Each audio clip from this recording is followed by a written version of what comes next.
Ngayong Mayo 1, ipinagdiriwang natin hindi lang ang sipag at tiyaga ng bawat manggagawang Pilipino, kundi pati na ang mahalagang pahinga na karapat-dapat nilang makamtan. Sa gitna ng abalang araw-araw, isang simpleng biyahe ang naging pagkakataon para huminga at muling kumonekta sa isa't isa. At ang tunay na lakas ng isang biyahe ay hindi lang nasusukat sa trabaho, kundi pati sa mga tawang sabay-sabay sa tabi ng dagat. Kaya samahan nyo kami sa biyahe ni Ho. Tara na ho! Yo, what's up? For today's video sa biyahe ni Ho, babiyahe nga tayo papuntang Zambales. So pangatlong beses na tayo babalik ngayon doon sa Zambales.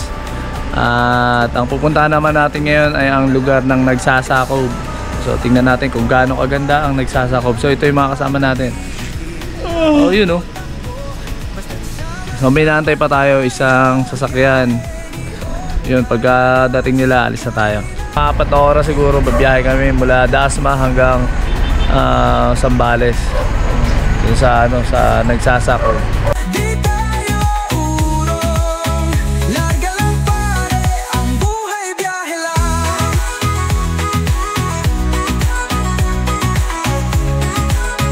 At sa ilang oras namin paglalakbay ay nakaramdam kami ng gutom dahil mga 3 AM pa kami nag-start bumiyahe at naisipan muna namin kumain ng breakfast para diretso na rin kami sakay ng bangka pagdating namin sa San Antonio, Zambales. At pagkatapos nito ay babiyahe na ulit tayo pa San Antonio, Zambales.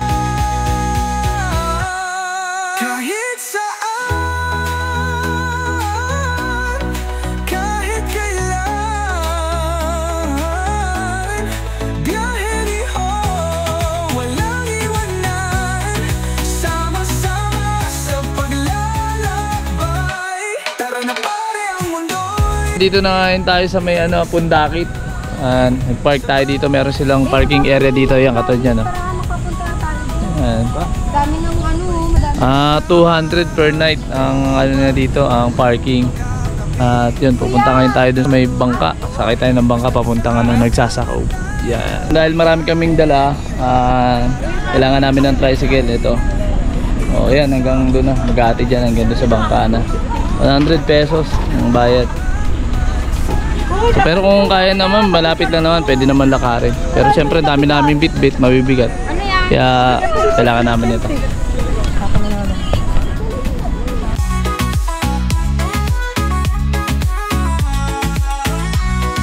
Okay, na dito tayo ngayon.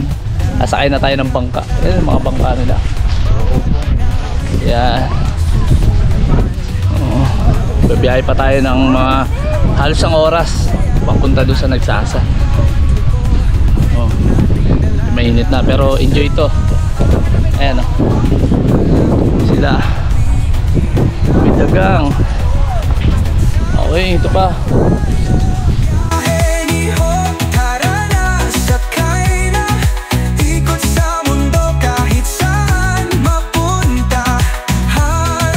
Okay.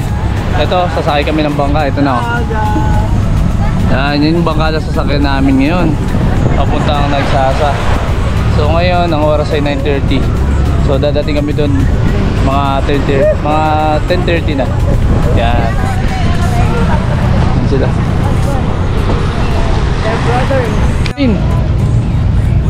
Saan tayo punta, sir?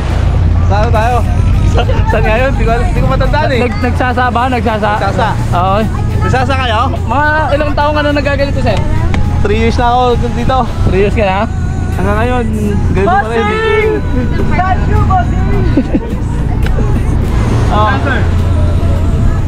Habang nakasakay ako sa bangka, ang una kong napansin ay ang hangin. Yung malamig at preskong simoy na parang sinasabi sa'yo na, oh, relax ka muna.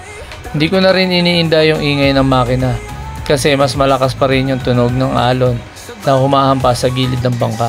Nakakatuwang isipin na simpleng biyahe lang ito pero mas madaming kwento sa paligid. Habang patuloy na umaandar ang bangka, parang unti-unting nawawala yung pagod at stress.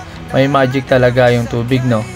Hindi mo kailangan ng kahit ano, basta makasakay ka lang ng bangka, may kasamang magandang tanawin at konting hangin sa muka ay ayos na. May mga pagkakataon na papatingin na lang ako sa malayo. Tahimik lang at in-enjoy ang asul na tubig at tanawin. Hindi ko alam kung dahil ba sa init ng araw o sa langit na walang ulap Pero ang gaang lang sa pakiramdam. Walang cellphone signal, walang ingay ng syudad. Just me, the water, and that calm feeling na bihira mong maramdaman. Katulad nito. Mamimiss ka naman internet! Nandito na, nakarating na tayo. Ay, grabe yung tubig oh. Linaw. Linaw ng tubig. Yan oh. Okay, dito na nga tayo ngayon sa ating destinasyon. Eto na, ganda rito, nagsasa. Okay, malapit kami sa ano, Marauyo. Ayun oh. Lalakarin lang namin yan doon at magpapapicture kami. Baka mamayang hapon akitin namin yung bundok. Akit kami doon para makapagpapicture. Antayin namin yung sunset.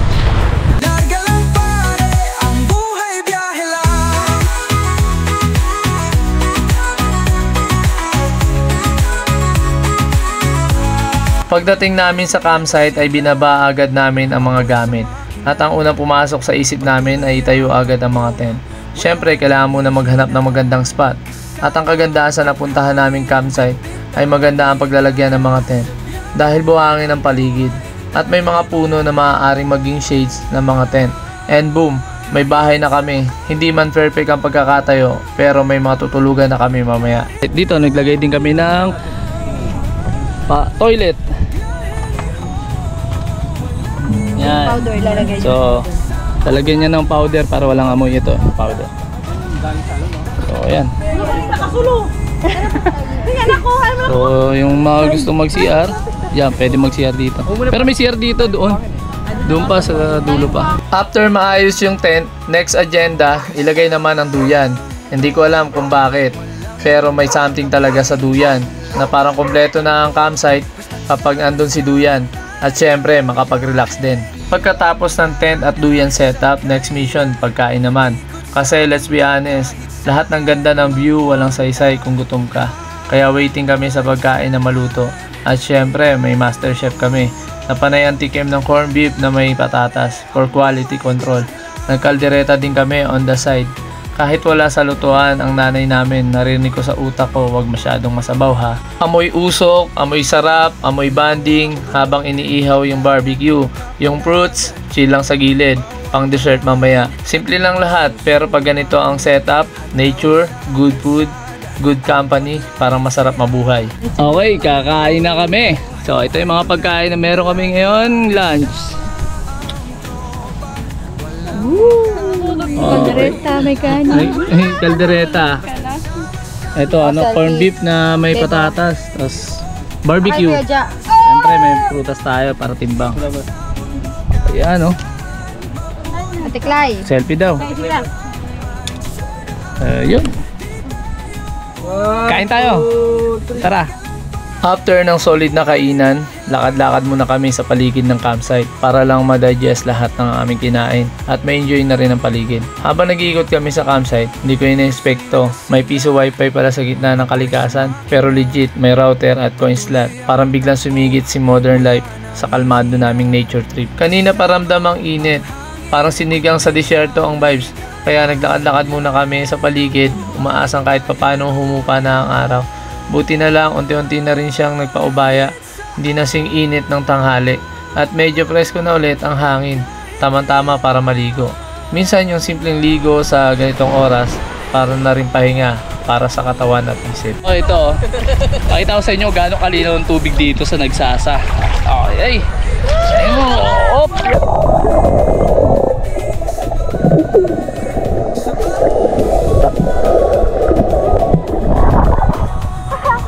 Grabe linaw ng tubig dito. Sarap yan oh. Iba pala ang vibes dito sa dagat ng Nagsasa. Paghapon at umaga, may kaiba din ang kuha namin. Dahil sa hapon ay pa-low tide na at iba na ang mga kuha namin sa camera. Hindi tulad sa umaga na pa-high tide naman at iba ang kuha din namin sa camera. Medyo kalmado ang tubig, siguro dahil din sa sikat ng araw. Iba ang tama ng ilaw sa camera. Okay, ito pupunta kami dun oh. Nakakit kami ngayon, mag-hike kami. May nakita na kami, may magpunta doon. So kami, susunod kami, akit kami ngayon. Titingnan namin kung maganda kumuha pa doon ng view. Tapos magpapalipad na rin kami ng drone. Ito, marami siya kad. May entrance pala yun. Pag packet ka doon, may entrance, 20 pesos. So yun, tingnan natin kung ano meron doon ha. Yapan, hantaw sa kalsada, abot langit saya, ang bawat liko. Ito. Yan, nagsimula na po kami umakyat. Yan, at kami dito. Makita natin kung gaano kaganda yung tinatawag nilang hilltop dito.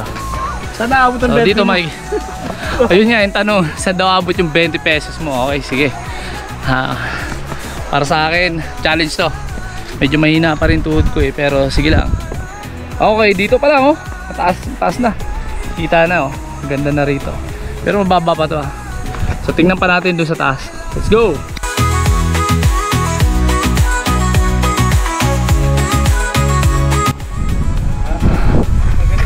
Ang ganda na kagad dito. Dito pa lang ang ganda na. Pero ang target namin doon sa may puno na yon, yung maliit na puno. Ayan, yung puno na yan ang target namin.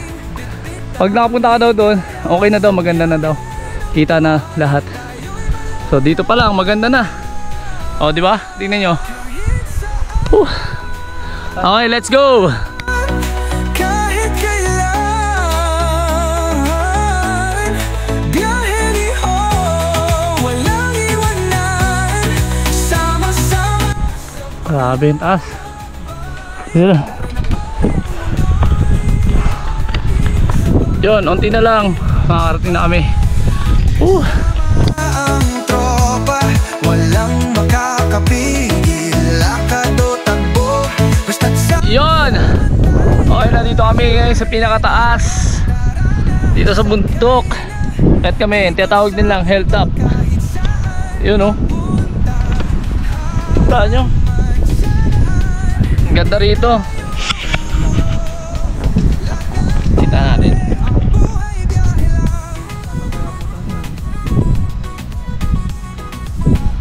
Ang ganda rito. Saglit lang namin inakyat, mga siguro 10 minutes. Yan. Tuloy-tuloy lang. May onting pahinga. Yan. Ganda dito. Yan oh. Ayan sila.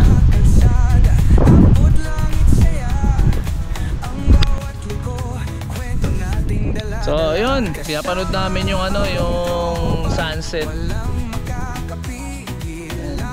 Pero baka hindi na namin to abangan dahil maya ang konti bababa na kami.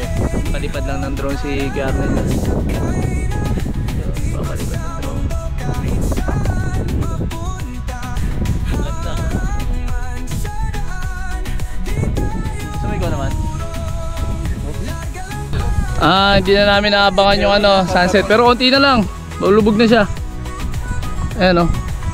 So magtatago rin naman siya dun sa may likod ng ng bundok na yon. Hindi namin naabangan. Bababa na kami. So ito, makasama natin. Ayan, 5 lang kami umakyat. Yung iba, nagpaiwan sa baba. Medyo nag-alangan yata sa pag-akyat. Tsaka yung iba kasi naliligo eh. At may kasama din kami mga bata.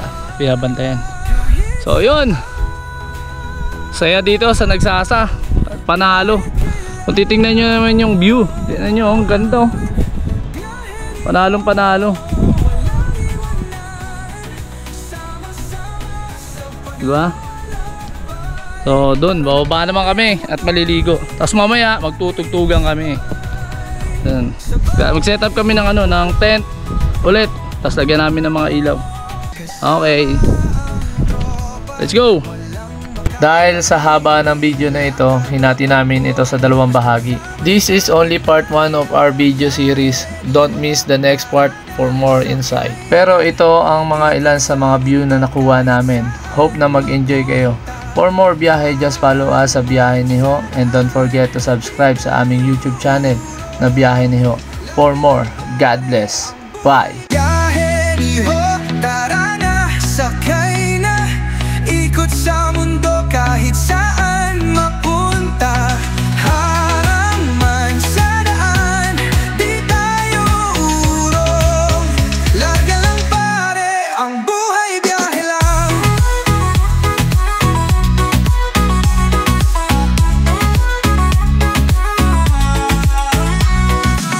Lawa o bundok, dagat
at sama-sama tayo. Biyahe ni Ho, tara na, sakay na, ikot sa mundo kahit saan mapunta.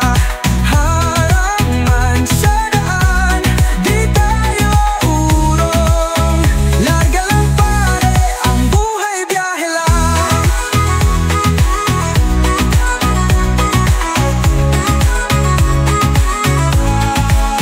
Gasolina at sigla, apoy sa makina, patuloy ang takbo, wala nang hihina. Kasama ang hangin, bitbit ang ligaya sa biyahe.